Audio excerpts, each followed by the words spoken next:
George Galloway has lost his seat, his Rochdale constituency, just months after winning it in a by-election. Why?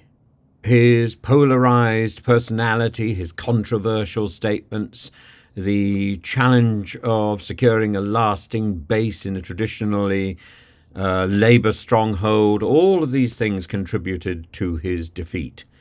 Labour's candidate, Paul Waugh, won the seat with a narrow majority of 1,440 votes. That's a little bit higher than the number of seats lost by Liz Truss. It indicates a shift back to Labour after the frisson of dalliance with George Galloway's Workers' Party. His career has been marked by his fiery rhetoric, his controversial actions, but there is no doubting that, along with Farage, he is the most accomplished orator in modern politics in Britain. Originally, he was a Labour MP for Glasgow Hillhead from 1987. Then he was expelled from the Labour Party in 2003 for his outspoken opposition to the Iraq War and for calling British troops to disobey orders. He subsequently formed the Respect Party and continued to attract attention with his uncompromising stances and his colourful public persona. In 2006, he participated in Celebrity Big Brother, where his impersonation of a cat in a scene with Rula Lenska became infamous, lapping milk. And lactation apart, you would have thought that a former MP demeaning himself in such a way on reality TV would be ending his career, and that's certainly what I thought. It marked a descent into reality TV, diverging from his political purpose, but he would have seen it as a way of getting his message across to a wider group, as to perhaps when he was a presenter on Russian Today, the state-funded international television network, where he hosted shows which were interesting, often featuring, of course, pro-Russian perspectives. His outspoken support for Vladimir Putin, his controversial remarks, such as expressing more trust in Putin than in Labour leader Keir Starmer, further alienated many voters and drew widespread criticism. Well, absolutely. Absolutely.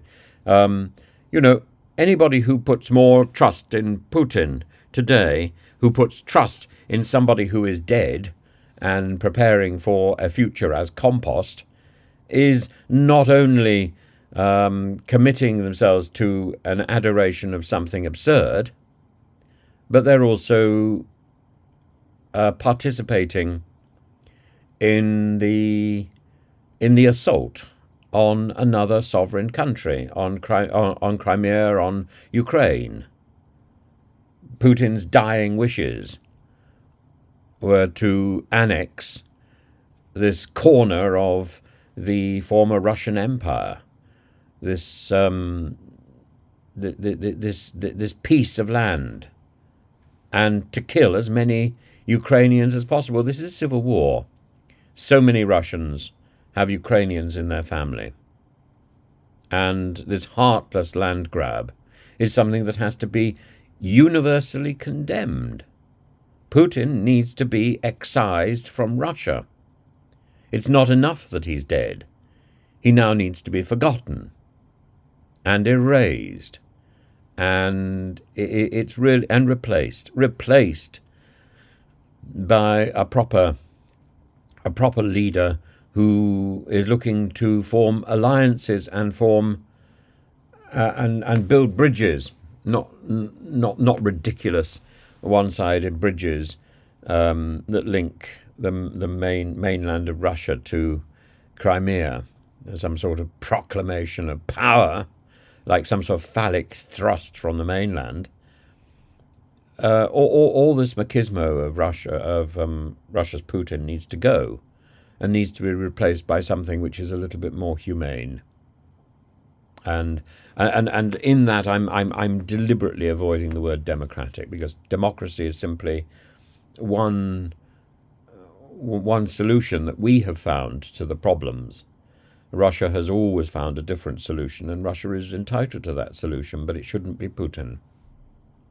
They need to admit that Putin's dead and get on with rebuilding Russia and forming better alliances, better relationships with Europe and with America and across the world. We need harmony rather than disharmony. We need security rather than instability.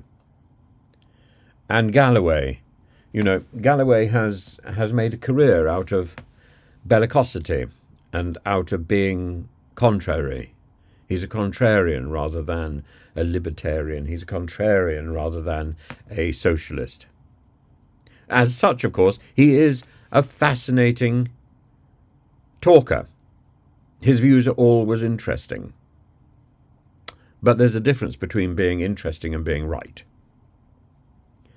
And throughout his career, he's faced allegations and really very credible allegations of antisemitism, homophobia, and spreading conspiracy theories. And these accusations have further tarnished his reputation, and they've limited his political appeal and his reach, as demonstrated by his loss in Rochdale, despite winning the seat in a by-election earlier this year. It underscores the volatility of his political fortunes and the uncertainty, the vapidity of his opinions. For his future, I'm sure Galloway remains determined to maintain a presence in politics, as evidenced by his plans to field council candidates in Rochdale, establish a full-time office, and continue campaigning on local issues. But his history of controversial behaviour and divisive rhetoric will likely continue to be significant obstacles to a real political career, and that is to our detriment. That politics is the lesser for his absence. We benefit from having a gadfly like Galloway in our midst, and I'm sorry that he's lost his seat. Really, I don't share his views, but I'm sorry he's lost his seat.